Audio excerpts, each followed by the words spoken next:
Hello everyone, ನಾನು Sushma. Veg wonders ಚಾನಲ್ಗೆ ಸ್ವಾಗತ ಸುಸ್ವಾಗತ. ಫ್ರೆಂಡ್ಸ್, ಇವತ್ತೊಂದು ಕಾಲಿಫ್ಲವರ್ ಜೊತೆ ಬಂದಿದ್ದೀನಿ. ಕಾಲಿಫ್ಲವರನ್ನು ಫಸ್ಟು ಚೆನ್ನಾಗಿ ಎಲ್ಲ ಸೋಯಿಸ್ಕೊಳ್ಬೇಕಾಗತ್ತೆ ಅಲ್ವಾ, ಹಾಗೆ ಕಟ್ ಮಾಡ್ಕೊಳ್ತಾ ಇದ್ದೀನಿ. ಕೆಲವೊಂದು ಸಾರಿ ಕಾಲಿಫ್ಲವರ್ನಲ್ಲಿ ಜಾಸ್ತಿ ಹುಳ ಎಲ್ಲ ಇರುತ್ತೆ ಫ್ರೆಂಡ್ಸ್. ಹುಳ ಇದ್ದರೆ ನನಗೊಂದು ಸ್ವಲ್ಪ ಭಯ. ಸೊ ನಾನು ಚೆನ್ನಾಗಿರುವಂಥದ್ದು ಬಂದರೆ ಮಾತ್ರ ತೊಗೊಂಡು ಬರ್ತೀನಿ. ಒಂದು ಸ್ವಲ್ಪ ಏನಾದರೂ ಡೌಟ್ ಇದ್ರೂ ಕಾಲಿಫ್ಲವರ್ ತರೋದೇ ಇಲ್ಲ ಫ್ರೆಂಡ್ಸ್. ಮತ್ತು ನಾನು ಬದನೆಕಾಯಿ ತರುವಾಗ ಎಲ್ಲ ಫುಲ್ ಅದನ್ನು ಚೆಕ್ ಮಾಡಿಬಿಟ್ಟು ತೊಗೊಂಡು ಬರ್ತೀನಿ. ಯಾಕಂದರೆ ನನಗೆ ಹುಳ ಅಂದರೆ ಸಿಕ್ಕಾಪಟ್ಟೆ ಹೆದರಿಕೆ ಫ್ರೆಂಡ್ಸ್. ಈಗ ನೋಡಿ ಅದನ್ನೆಲ್ಲ ಸ್ಟೆಮ್ಮೆಲ್ಲ ತೆಗೆದ್ಬಿಟ್ಟು ಈಗ ಕಾಲಿಫ್ಲವರನ್ನು ಕಟ್ ಮಾಡ್ಕೊಳ್ತಾ ಇದ್ದೀನಿ. ಚೆನ್ನಾಗಿ ಇತ್ತು, ಆದರೆ ಫುಲ್ ವೈಟಾಗಿ ಫ್ರೆಶ್ ಆಗಿ ಒಳ್ಳೆ ಚೆನ್ನಾಗಿತ್ತು ಅಂತ ಅಂದ್ಬಿಟ್ಟು ನಾನು ತೊಗೊಂಡು ಬಂದಿದ್ದೀನಿ. ಆ್ಯಕ್ಚುಲಿ ಏನು ಗೊತ್ತಾ, ಇವತ್ತು ನಾನು ಮಾಡ್ತಾ ಇರುವಂಥ ಈ ಕಾಲಿಫ್ಲವರ್ ಅಡುಗೆ ನನ್ನ ಸಣ್ಣ ಮಗನಿಗೆ ಸೃಜನಿಗೆ ತುಂಬಾ ಇಷ್ಟ. ಸೊ ಅವನಿಗೋಸ್ಕರ ನಾನು ಇದನ್ನು ಮಾಡ್ತಾಯಿದ್ದೀನಿ. ಹಾಗೆ ಎಲ್ಲ ಚೆಕ್ ಮಾಡಿಕೊಂಡು ಕಾಲಿಫ್ಲವರ್ ಎಲ್ಲ ಕಟ್ ಮಾಡಿ ರೆಡಿ ಮಾಡ್ಕೊಳ್ತಾ ಇದ್ದೀನಿ. ಹಾಗೆ ಮೊದಲೇ ನಾನು ಸ್ನಾನಕ್ಕೆ ಹೋಗೋಕ್ಕಿಂತ ಮುಂಚೆನೇ ನೋಡಿ ಬೆಳಗ್ಗೆನೇ ಟೊಮೆಟೊ ಎಲ್ಲ ಕಟ್ ಮಾಡಿಬಿಟ್ಟು, ಚೆನ್ನಾಗಿ ರೆಡ್ ಆಗಿರುವಂಥ ಟೊಮೆಟೊ ಆದರೆ ಚೆನ್ನಾಗಾಗತ್ತೆ. ಸೊ ಒಂದು 4 ಟೊಮೆಟೊ ತೊಗೊಂಡಿದ್ದೀನಿ. ಅದಕ್ಕೆ ನೀರು ಹಾಕಿಬಿಟ್ಟು ಇದನ್ನು ಸ್ಟವ್ ಮೇಲೆ ಇಟ್ಟು ಆಮೇಲೆ ಬೇಯಿಸ್ಕೊಳ್ತಾ ಇದ್ದೀನಿ. ಅಂದರೆ ಸ್ಕಿನ್ನೆಲ್ಲ ಅದು ರಿಮೂವ್ ಆಗುತ್ತೆ ಅಲ್ವಾ, ಅಷ್ಟರವರೆಗೆ ಬೇಯಿಸ್ಕೊಂಡು ಇದನ್ನು ಹಾಗೆ ತಣ್ಣಗಾಗೋದಕ್ಕೆ ಅಂತ ಇಟ್ಟಿದ್ದೀನಿ. ಸೊ ಸ್ನಾನ ಮಾಡ್ಕೊಂಡು ಬರೋಷ್ಟೊತ್ತಿಗೆ ಅದು ಫುಲ್ ತಣ್ಣಗಾಗಿರುತ್ತೆ ಅಂತ ಅಂದ್ಬಿಟ್ಟು. ಹಾಗೆ ಈ ಸಿಪ್ಪೆ ಎಲ್ಲ ನೋಡಿ ಎಲ್ಲ ಒಂದು ಪ್ಲೇಟ್ಗೆ ಹಾಕ್ಕೊಂಡಿದ್ದೀನಿ. ಆಲ್ರೆಡಿ ನಾನು ವೆಟ್ಟೆಲ್ಲ ಹೊರಗಡೆ ಹಾಕಿ ಆಗಿತ್ತು ಸ್ನಾನಕ್ಕೆ ಹೋಗೋಕ್ಕಿಂತ ಮುಂಚೆ.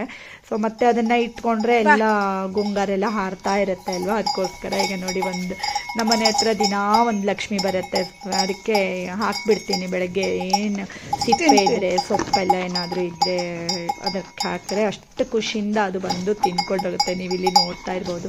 ಜಸ್ಟ್ ನಾನು ಬಾ ಅಂತ ಕರೆದ ತಕ್ಷಣ ಅದು ಓಡೋಡಿ ಬಂತು, ನೋಡಿದ್ರಿ ಅಲ್ವಾ ಫ್ರೆಂಡ್ಸ್. ಡೈಲಿ ಅದಕ್ಕೆ ಒಂದಿಷ್ಟು ಸಿಪ್ಪೆ ವೆಟ್ ಎಲ್ಲ ಏನಾದರೂ ಇದ್ದರೆ ಹಾಕ್ತೀನಿ.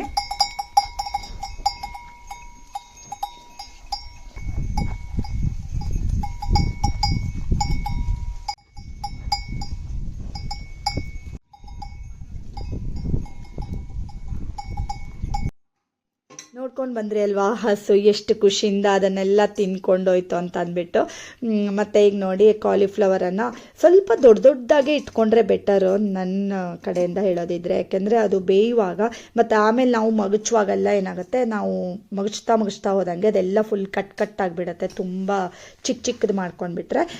ಹಾಗೆ ನೋಡಿ ಟೊಮೆಟೊವನ್ನು ಬೇಯಿಸ್ಕೊಂಡಿದ್ದೆ ಅಲ್ವಾ, ಅದನ್ನು ಒಂದು ಮಿಕ್ಸರ್ ಜಾರ್ಗೆ ಹಾಕ್ಕೊಳ್ತಾ ಇದ್ದೀನಿ. ಈಗಾಗಲೇ ಅದು ತಣ್ಣಗಾಗಿದೆ ಟೊಮೆಟೊ ಕೂಡ ಬೆಂದು. ಅದನ್ನು ಒಂದು ಮಿಕ್ಸರ್ ಜಾರ್ಗೆ ಎಲ್ಲ ತೆಗೆದ್ಬಿಟ್ಟು ಹಾಕ್ಕೊಂಡಿದ್ದೀನಿ. ಮತ್ತು ನೆಕ್ಸ್ಟ್ ಅದಕ್ಕೆ ಒಂದು ಸ್ವಲ್ಪ ಬೆಳ್ಳುಳ್ಳಿನ ಹಾಕ್ಕೊಳ್ಬೇಕಾಗತ್ತೆ. ಹಾಗೆ ನಾನು ಒಂದು ಸ್ವಲ್ಪ ಮೆಣಸಿನ ಪುಡಿನ ಹಾಕ್ಕೊಳ್ತಾ ಇದ್ದೀನಿ. ನಿಮಗೆ ಖಾರಕ್ಕೆ ಎಷ್ಟು ಬೇಕು ಅಂತ ನೋಡಿಕೊಂಡು ಮೆಣಸಿನ ಪುಡಿನ ಹಾಕ್ಕೊಳ್ಬೋದು. ನಾನು 1.5 ಚಮಚದಷ್ಟು ಮೆಣಸಿನ ಪುಡಿನ ಹಾಕ್ಕೊಂಡಿದ್ದೀನಿ. ಯಾಕಂದರೆ ಅದು ಒಂದು ಸ್ವಲ್ಪ ಜಾಸ್ತಿ ಖಾರ ಇದೆ ಫ್ರೆಂಡ್ಸ್. ಅದು ಅಂದರೆ ಗುಂಟೂರು ಮತ್ತು ಬ್ಯಾಡಗಿ ಎರಡನ್ನೂ ಸೇರಿಸಿ ಮಾಡಿರುವಂಥ ಪೌಡರ್ ಅದು. ಹಾಗೆ ಒಂದು ಸ್ವಲ್ಪ ಬೆಳ್ಳುಳ್ಳಿ, ಒಂದು 8-10 ಬೆಳ್ಳುಳ್ಳಿ ಹಾಕ್ಕೊಂಡಿದ್ದೀನಿ. ಮತ್ತು ಒಂದು ಅರ್ಧ ಇಂಚಾಗುವಷ್ಟು ಶುಂಠಿನ ಹಾಕ್ಬಿಟ್ಟು ಇದನ್ನು ನೈಸಾಗಿ ನೋಡಿ ರುಬ್ಕೊಂಡು ತೊಗೊಂಡು ಬಂದಿದ್ದೀನಿ. ಮತ್ತೇನಂದರೆ ಈಗ ನೆಕ್ಸ್ಟ್ ನೋಡಿ ಇದನ್ನು ಬೇಯಿಸ್ಕೊಳ್ಳೋಣ. ಕಾಲಿಫ್ಲವರನ್ನು ಒಂದು ಕಡಾಯಿಗೆ ಈಗೆಲ್ಲ ಬಿಡಿಸಿಟ್ಕೊಂಡಿರೋ ಅಂಥ ಕಾಲಿಫ್ಲವರನ್ನು ಹಾಕ್ಕೊಂಡಿದ್ದೀನಿ. ಸ್ಟವ್ ಆನ್ ಮಾಡ್ಕೊಳ್ತಾ ಇದ್ದೀನಿ. ಮತ್ತು ಅದಕ್ಕೀಗ ನೀರು ಹಾಕಿಬಿಟ್ಟು ಚೆನ್ನಾಗಿ ಬೇಯಿಸ್ಕೊಳ್ಬೇಕು. ತುಂಬ ಮೆತ್ತಗೆ ಅಂತ ಬೇಡ ಫ್ರೆಂಡ್ಸ್, ಯಾಕೆಂದರೆ ಅದು ಆಮೇಲೆ ಬೇಯುವಾಗ ಕೂಡ ತುಂಬ ಸಾಫ್ಟ್ ಆಗಿಬಿಡುತ್ತೆ. ಮೀಡಿಯಮ್ ಆಗಿ ಬೇಯಿಸಿ ರೆಡಿ ಮಾಡ್ಕೊಳ್ಳೋಣ. ಚೆನ್ನಾಗಿ ಇದನ್ನು ಮಿಕ್ಸ್ ಮಾಡ್ಕೊಳ್ಬೇಕು.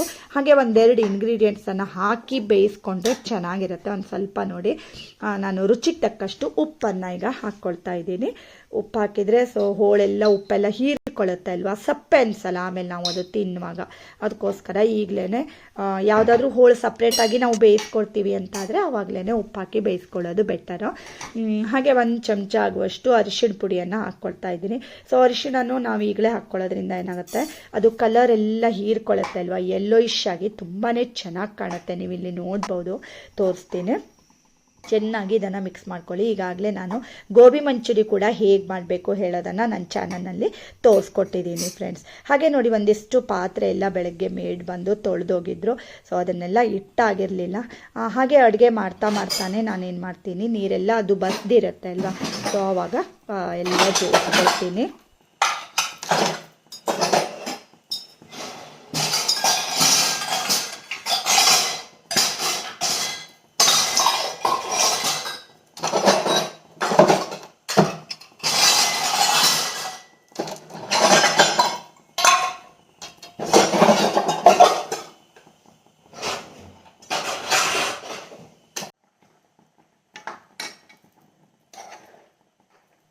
ಈ ಕಡೆಗೆ ನೋಡಿ ಅದು ಚೆನ್ನಾಗಿ ಸಾಫ್ಟಾಗಿ ಬೇಯ್ತಾ ಇದೆ.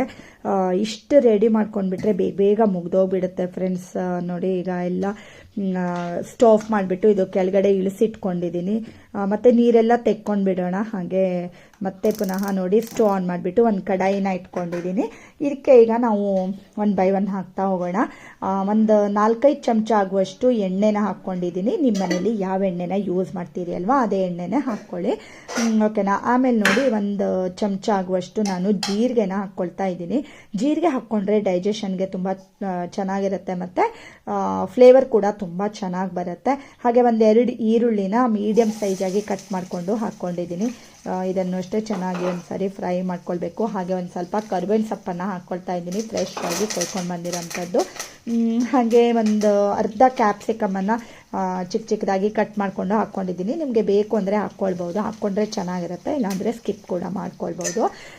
ಮತ್ತು ಚೆನ್ನಾಗಿ ಈಗ ಈರುಳ್ಳಿ ಮತ್ತು ಕ್ಯಾಪ್ಸಿಕಮ್ ಎಲ್ಲ ಫ್ರೈ ಮಾಡ್ಕೊಳ್ತಾ ಹೋಗಬೇಕು. ಮತ್ತು ಕಾಲಿಫ್ಲವರಲ್ಲಿ ನಿಮಗೆ ಯಾವುದಾದ್ರೂ ರೆಸಿಪಿ ಬೇಕು ಅಂದರೆ ಕಮೆಂಟ್ ಬಾಕ್ಸ್ನಲ್ಲಿ ಕಮೆಂಟ್ ಮಾಡಿ ಫ್ರೆಂಡ್ಸ್. ಹಾಗೆ ಈಗಲೂ ಅಷ್ಟೇ 1 ಚಮಚ ಆಗುವಷ್ಟು ಅರಿಶಿಣವನ್ನು ಹಾಕ್ಕೊಂಡಿದ್ದೀನಿ. ಚೆನ್ನಾಗಿ ಇದನ್ನು ಫ್ರೈ ಮಾಡ್ಕೊಳ್ತಾ ಹೋಗಬೇಕು. ಮತ್ತು ಇದಕ್ಕೀಗ 1 ಕಪ್ ಆಗುವಷ್ಟು ನಾನು ಹಸಿ ಬಟಾಣಿನ ಹಾಕ್ಕೊಳ್ತಾ ಇದ್ದೀನಿ.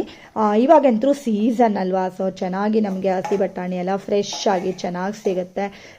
ಸೊ ಅದನ್ನು 1 ಬೌಲ್ ಆಗುವಷ್ಟು ಹಾಕ್ಕೊಂಡಿದ್ದೀನಿ. ಹಾಗೆ ರುಚಿಗೆ ತಕ್ಕಷ್ಟು ಉಪ್ಪನ್ನು ಹಾಕ್ಕೊಳ್ತಾ ಇದ್ದೀನಿ. ಸೊ ಹೋಳು ಬೇಯಿಸುವಾಗ ಕೂಡ ನಾವು ಒಂದು ಸ್ವಲ್ಪ ಉಪ್ಪನ್ನು ಹಾಕ್ಕೊಂಡಿದ್ವಿ ಅಲ್ವಾ, ಇವಾಗ ಒಂದು ಸ್ವಲ್ಪ ಉಪ್ಪನ್ನು ಹಾಕ್ಕೊಂಡಿದ್ದೀನಿ. ಚೆನ್ನಾಗಿ ಮಿಕ್ಸ್ ಮಾಡ್ಕೊಳ್ಬೇಕು. ಮತ್ತು ನಾನು ಈಗಾಗಲೇ ಹಸಿ ಬಟಾಣಿ ಹೇಗೆ ಸ್ಟೋರ್ ಮಾಡ್ಕೊಳ್ಬೇಕು ಅಂದರೆ ಸೀಸನ್ನಲ್ಲಿ ನಮಗೆ ಸಿಕ್ಕಿದಾಗಲೇ ಅದನ್ನು ಹೇಗೆ ಸ್ಟೋರ್ ಮಾಡಬೇಕು ಹೇಳೋದನ್ನು ಪೋಸ್ಟ್ ಮಾಡಿದ್ದೀನಿ ಫ್ರೆಂಡ್ಸ್. ನಾನು ಡಿಸ್ಕ್ರಿಪ್ಷನ್ನಲ್ಲಿ ಆ ಲಿಂಕನ್ನು ಹಾಕಿರ್ತೀನಿ. ಚೆನ್ನಾಗಿ ಇದನ್ನು ಫ್ರೈ ಮಾಡ್ಕೊಳ್ಬೇಕು. ಮತ್ತು ನಿಮಗೂ ಯಾವುದಾದ್ರೂ ರೆಸಿಪಿ ಬೇಕು ಅಂತಾದರೆ ನನಗೆ ಕಮೆಂಟ್ ಮಾಡಿ ತಿಳಿಸಿ ಫ್ರೆಂಡ್ಸ್. ಖಂಡಿತ ನಾನು ನಿಮಗೋಸ್ಕರ ರೆಸಿಪಿಯನ್ನು ತೋರಿಸ್ಕೊಡ್ತೀನಿ. ಹಾಗೆ ನೋಡಿ ಟೊಮೆಟೊ ಎಲ್ಲ ನಾನು ರುಬ್ಬಿ ರೆಡಿ ಮಾಡ್ಕೊಂಡಿದ್ದೆ ಅಲ್ವಾ, ಟೊಮೆಟೊ, ಶುಂಠಿ, ಬೆಳ್ಳುಳ್ಳಿ ಎಲ್ಲ ಹಾಕಿಬಿಟ್ಟು ಆ ಮಿಶ್ರಣವನ್ನು ಹಾಕ್ಕೊಂಡಿದ್ದೀನಿ. ಚೆನ್ನಾಗಿ ಮಿಕ್ಸ್ ಮಾಡಿಕೊಂಡು ಅದು ಟೊಮೆಟೊ ಸ್ಮೆಲ್ಲೆಲ್ಲ ಹೋಗಬೇಕು. ಆಲ್ರೆಡಿ ನಾವು ಬೇಯಿಸಿದ್ದೀವಿ, ಬಟ್ ಚೆನ್ನಾಗಿ ಮಿಕ್ಸ್ ಆಗಿಬಿಟ್ಟು ಅದು ಒಂದು ಸ್ವಲ್ಪ ಎಣ್ಣೆ ಬಿಟ್ಕೊಳ್ಳೋ ಥರ ಅನಿಸುತ್ತೆ ಅಲ್ವಾ, ಅಷ್ಟರವರೆಗೆ ಈ ಮಿಶ್ರಣವನ್ನು ಫ್ರೈ ಮಾಡ್ಕೊಳ್ಬೇಕು. ಮತ್ತು ಇದ್ರ ಜೊತೆಗೆ ಹಸಿ ಬಟಾಣಿ ಕೂಡ ಬೆಂದೋಗ್ಬಿಡುತ್ತೆ. ಹಾಗೆ 1 ಚಮಚ ಆಗುವಷ್ಟು ಧನಿಯಾ ಪುಡಿ ಹಾಕ್ಕೊಂಡಿದ್ದೀನಿ, 1 ಚಮಚ ಗರಂ ಮಸಾಲ ಪೌಡರನ್ನು ಹಾಕ್ಕೊಂಡಿದ್ದೀನಿ, ಮತ್ತು 1 ಚಮಚ ಕಿಚನ್ ಕಿಂಗ್ ಮಸಾಲಾನ ಹಾಕ್ಕೊಂಡಿದ್ದೀನಿ. ಇದನ್ನು ಚೆನ್ನಾಗಿ ಮಿಕ್ಸ್ ಮಾಡ್ಕೊಳ್ಳಿ. ಇದ್ರ ಜೊತೆಗೇನೆ ಬಾಯ್ಲ್ ಆಗಬೇಕು ಚೆನ್ನಾಗಿ. ಮತ್ತು ನೀವು ಎಲ್ಲಿಂದ ನೋಡ್ತಾ ಇದ್ದೀರಿ ಹೇಳೋದನ್ನು ನನಗೆ ಕಮೆಂಟ್ ಮಾಡಿ ತಿಳಿಸಿ ಫ್ರೆಂಡ್ಸ್. ಯಾಕೆಂದರೆ ನನಗೆ ಖುಷಿಯಾಗತ್ತೆ ಯಾವ ಕಡೆಯಿಂದೆಲ್ಲ ಜನರು ನನ್ನ ವೀಡಿಯೋಸನ್ನು ನೋಡ್ತಾ ಇದ್ದಾರೆ ಅಂತ ಅಂದ್ಬಿಟ್ಟು ಅಲ್ವಾ. ಹಾಗೆ ಇಷ್ಟ ಆದರೆ ಲೈಕ್ ಮಾಡೋದನ್ನು ಮರಿಬೇಡಿ ಫ್ರೆಂಡ್ಸ್. ಮತ್ತು ಈಗ ನೋಡಿ ಬೇಯಿಸ್ಕೊಂಡಿರೋ ಅಂತಹ ಗೋಬಿನ ನಾನು ಹಾಕ್ಕೊಳ್ತಾ ಇದ್ದೀನಿ. ಚೆನ್ನಾಗಿ ಯೆಲ್ಲೋಯಿಶ್ ಆಗಿ ಬಂದಿದೆ ಅಲ್ವಾ, ನೋಡಿದ್ರಿ ಅಲ್ವಾ ಎಷ್ಟು ಸಾಫ್ಟಾಗಿ ಯೆಲ್ಲೋಯಿಶ್ ಆಗಿ ಬಂದಿದೆ. ನೋಡೋದಕ್ಕೂ ಚೆನ್ನಾಗಿರುತ್ತೆ, ತಿನ್ನೋದಕ್ಕೂ ಚೆನ್ನಾಗಿರುತ್ತೆ ಫ್ರೆಂಡ್ಸ್. ಚೆನ್ನಾಗಿ ಇದನ್ನು ಮಿಕ್ಸ್ ಮಾಡ್ಕೊಳ್ಳಿ. ಹಾಗೆ ಅದೇ ಮಿಕ್ಸರ್ ಜಾರ್ಗೆ ಟೊಮೆಟೊ ಬೇಯಿಸ್ಕೊಂಡಿರೋಂಥ ನೀರಿತ್ತಲ್ವ, ಸೊ ಒಂದು ಸ್ವಲ್ಪ ಅದೇ ನೀರನ್ನು ಹಾಕ್ಕೊಳ್ತಾ ಇದ್ದೀನಿ. ಯಾಕೆಂದರೆ ವೇಸ್ಟ್ ಆಗುತ್ತೆ ಇಲ್ಲ ಅಂದರೆ. ಮತ್ತು ಗ್ರೇವಿ ಕೂಡ ಇದು ಥಿಕ್ಕಾಗಿತ್ತಲ್ವ, ಸೊ ಒಂದು ಸ್ವಲ್ಪ ತಿಳು ಆಗುತ್ತೆ ಈ ರೀತಿ ಮಾಡಿಕೊಂಡ್ರೆ ಅಂತಂದ್ಬಿಟ್ಟು ಚೆನ್ನಾಗಿ ಇದನ್ನು ಹಾಕಿಬಿಟ್ಟು ಮಿಕ್ಸ್ ಮಾಡಿಕೊಂಡು ರೆಡಿ ಮಾಡ್ಕೊಳ್ತಾ ಇದ್ದೀನಿ. ಹಾಗೆ ಲಾಸ್ಟಲ್ಲಿ ನಮಗೆ ಗಾರ್ನಿಷಿಂಗ್ಗೆ ಟೇಸ್ಟಿಗೆ ಎರಡಕ್ಕೂ ಬೇಕಾಗಿರುವಂಥ ಕೊತ್ತಂಬರಿ ಸೊಪ್ಪನ್ನು ಚೆನ್ನಾಗಿ ಆಗಲೇ ತೊಳೆದಿಟ್ಕೊಂಡಿದ್ದೆ. ಇವಾಗ ಇದನ್ನ ಕಟ್ ಮಾಡ್ಕೊಳ್ತಾ ಇದ್ದೀನಿ, ಚಿಕ್ಕದಾಗಿ ಹೆಚ್ಚಿ ಮೇಲ್ಗಡೆಯಿಂದ ಒಂದು ಸ್ವಲ್ಪ ಕೊತ್ತಂಬರಿ ಸೊಪ್ಪನ್ನು ಹಾಕ್ಕೊಳ್ತಾ ಇದ್ದೀನಿ. ಬೇಕು ಅಂದರೆ ನೀವು ಕಸೂರಿ ಮೇಥಿ ಕೂಡ ಹಾಕ್ಕೊಳ್ಬೋದು ಫ್ರೈ ಮಾಡುವಾಗಲೇ, ಅದರ ಟೇಸ್ಟ್ ಕೂಡ ತುಂಬಾ ಚೆನ್ನಾಗಿ ಬರುತ್ತೆ. ಲಾಸ್ಟಲ್ಲಿ ಈ ರೀತಿ ನೋಡಿ ನಾನು ಹೆಚ್ಚಿಟ್ಕೊಂಡಿರೋಂಥ ಕೊತ್ತಂಬರಿ ಸೊಪ್ಪನ್ನು ಹಾಕ್ಬಿಟ್ಟು ಪುನಃ ಇನ್ನೊಂದು 2 ನಿಮಿಷ ಇದನ್ನು ಬಾಯ್ಲ್ ಮಾಡಿಕೊಂಡ್ರೆ ಫ್ರೆಂಡ್ಸ್ ಸಖತ್ತಂದರೆ ಸಖತ್ ಟೇಸ್ಟಿಯಾಗಿರುವಂತಹ ಗೋಬಿ ಕರಿ ರೆಡಿ ಆಗುತ್ತೆ. ತುಂಬಾ ಟೇಸ್ಟಿಯಾಗಿರುತ್ತೆ ಫ್ರೆಂಡ್ಸ್. ಇದು ದೋಸೆ ಜೊತೆ ಚೆನ್ನಾಗಿರುತ್ತೆ, ಚಪಾತಿ ಜೊತೆಗೆ, ಈವನ್ ಅನ್ನದ ಜೊತೆ ಕೂಡ ತುಂಬಾ ಟೇಸ್ಟಿಯಾಗಿರುತ್ತೆ. ಒಂದೇ ರೀತಿ ಸಬ್ಜಿ ಎಲ್ಲ ತಿಂದು ನಮಗೆ ಬೋರ್ ಆಗಿರುತ್ತೆ ಅಲ್ವಾ, ಅಂಥ ಟೈಮ್ನಲ್ಲಿ ಈ ರೀತಿ ಟೇಸ್ಟಿಯಾಗಿರುವಂತಹ ಒಂದು ಗ್ರೇವಿನ ನೀವು ಕೂಡ ರೆಡಿ ಮಾಡ್ಕೊಳ್ಬೋದು. ಹಾಗೆ ಇವತ್ತಿನ ವಿಡಿಯೋ ಇಷ್ಟ ಆದರೆ ಗೊತ್ತೇ ಇದೆ ಅಲ್ವಾ, ಲೈಕ್ ಮಾಡಿ, ಶೇರ್ ಮಾಡಿ, ಮತ್ತು ಸಬ್ಸ್ಕ್ರೈಬ್ ಮಾಡಿ. ಇನ್ನೊಂದು ಒಳ್ಳೆ ವಿಡಿಯೋ ಜೊತೆ ಬರ್ತೀನಿ. Thank you for watching.